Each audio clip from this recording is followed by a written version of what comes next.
Why do I love buttermilk biscuits? Because they're light, they're flaky, they're eminently edible. They make great sandwiches, or they're just great with butter and jam. And herb flavored, well, oh, these are so fantastic. And they are phenomenal with sausage or bacon. When I have people over for breakfast or brunch, I like to make biscuits.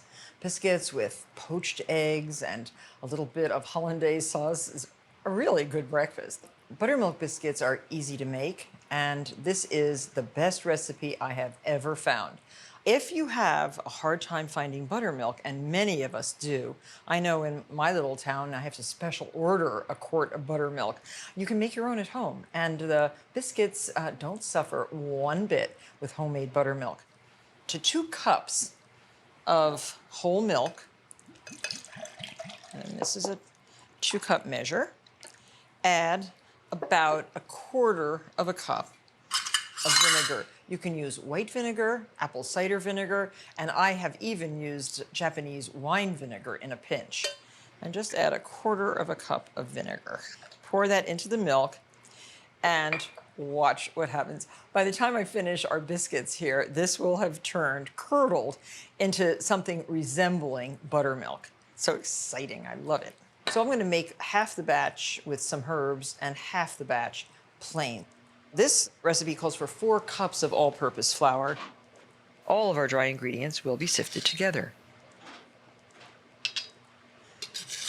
Dip and level, that's what it's called. 4 teaspoons of baking powder. And again, I'm going to stress in every single recipe, check for freshness. Make sure your baking powder is absolutely fresh.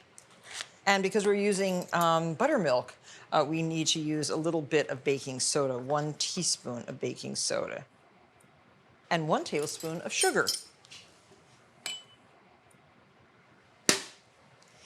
And a heaping teaspoon of coarse salt. Kosher salt's really good. And just sift everything. There you have it.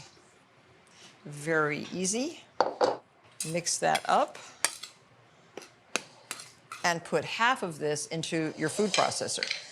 This whole show is about the use of the food processor just to save you time. And now add your ice cold butter right into the food processor.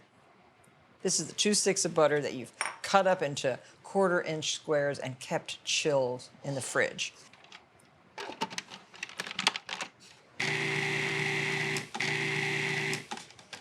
There. So that's the simple process of cutting the butter into the flour using the food processor. Mix the other flour into the butter flour. Now add the buttermilk. It's thickened beautifully, and you can see the curds. You want your dough to be light and fluffy, moist, but not wet. You want it to be a very nice texture. So half of this I'm going to just put on the table in some flour, and the other half I'm going to add some of these chopped herbs. And I like dill a lot, so I'll put finely chopped dill, a little bit of rosemary, and a few chives. Altogether about 2 tablespoons in a half a recipe, so you could use 4 tablespoons in a full recipe. Smells really good now. Okay, so we're first going to roll out these, draw the dough together. Don't do a lot of kneading or manipulating. This is a very light touch biscuit. And roll this to about 1 inch. And I think I'll make rounds for these. So pretty. There, so that's 10 biscuits. Before you put these in the oven, brush the tops with a little bit of buttermilk. Boy, do those look good. Let's hope they rise and are as light and fluffy as they should be. These go into the 450-degree oven for about 8 to 10 minutes. And now the herb biscuits. The dough is beautiful. Fragrant. I'll make these a little bit thicker. And we're going to cut these into squares. So I'll roll it into a rectangle.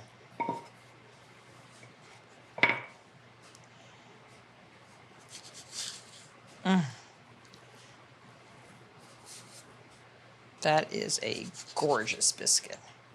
I think they'd be great with bacon or sausage, a fried egg, some grits, and fried green tomatoes. And again, a little bit of buttermilk on top.